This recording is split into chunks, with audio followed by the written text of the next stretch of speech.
Are you ready for the most punchingest, kickingest manga I've read in quite a while? Aloha Manga Club. Today I want to talk to you about the breathtaking beauty and the visceral violence of Baki the manga. Now this series was created in 1991 by Keisuke Itagaki. It has 134 takubans, and there are technically 5 different parts to Baki. I say technically because the last 2 I don't count. You have Baki the Grappler, then you have Baki, then you have Baki Son of Ogre, followed by Baki Do and Baki Do, because the katakana is different with an exclamation point. Now, all of these series have one insane thing in common, and that is the mind of Itagaki. This man, this myth, this legend is so intertwined with the fighting world, much like George Morikawa is with Hajime no Ippo in boxing, that we really understand what goes into each of these fights. While they may not be realistic, he gives us sense of realism. But that's not what I want to talk about today. What I want to talk about today is the artwork and just the feeling that you get when you read this manga.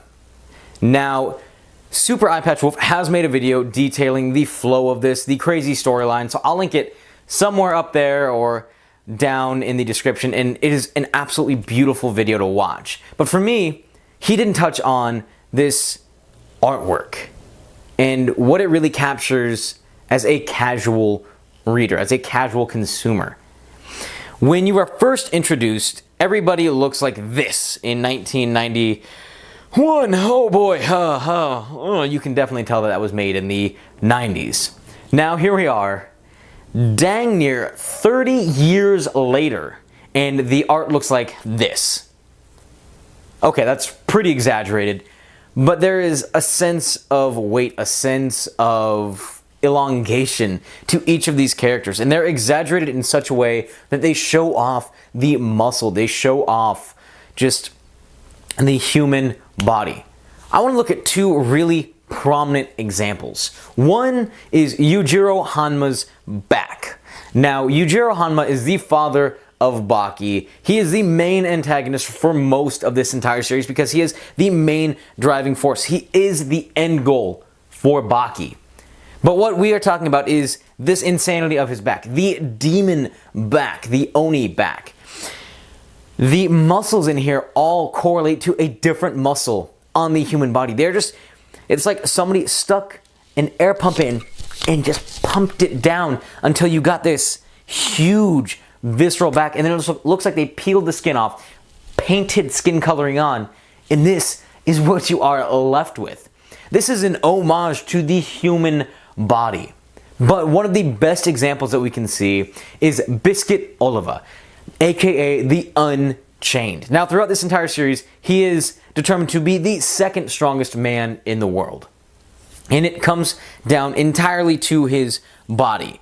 We could talk about how he literally flexes his way out of a suit. He flexes so hard the suit just kind of floats off of him and it stands there. Yeah.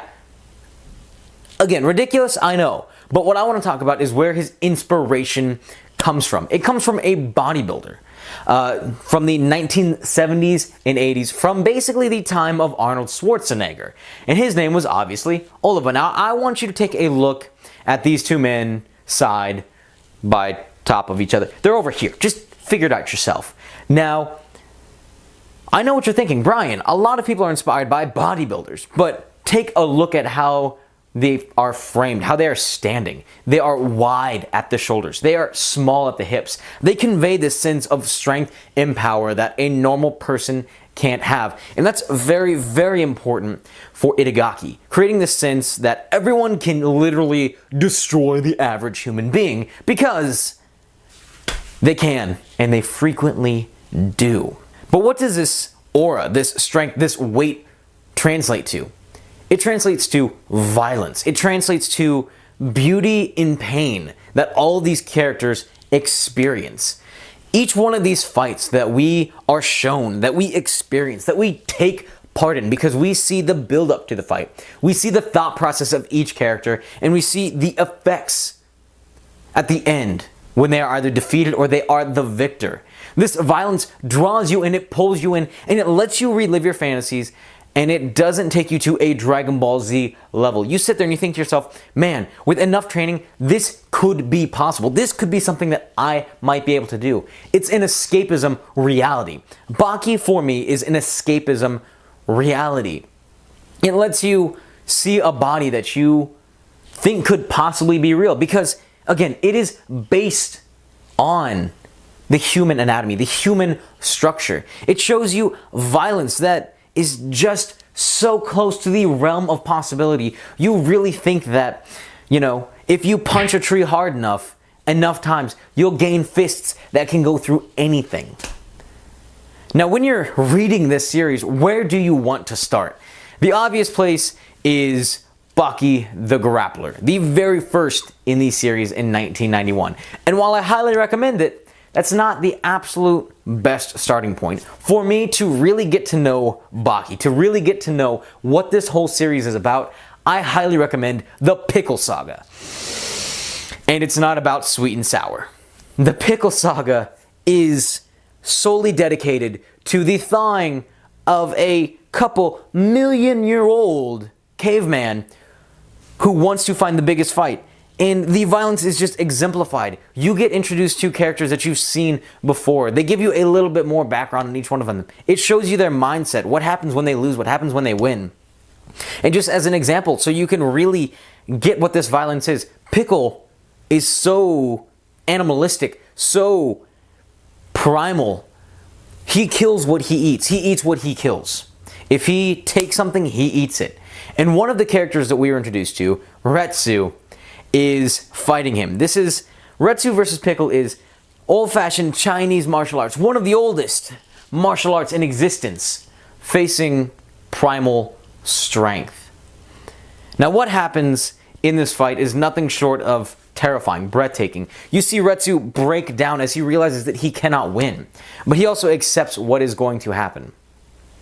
Now, not to ruin it for anybody, but Retsu ends up losing his freaking legs.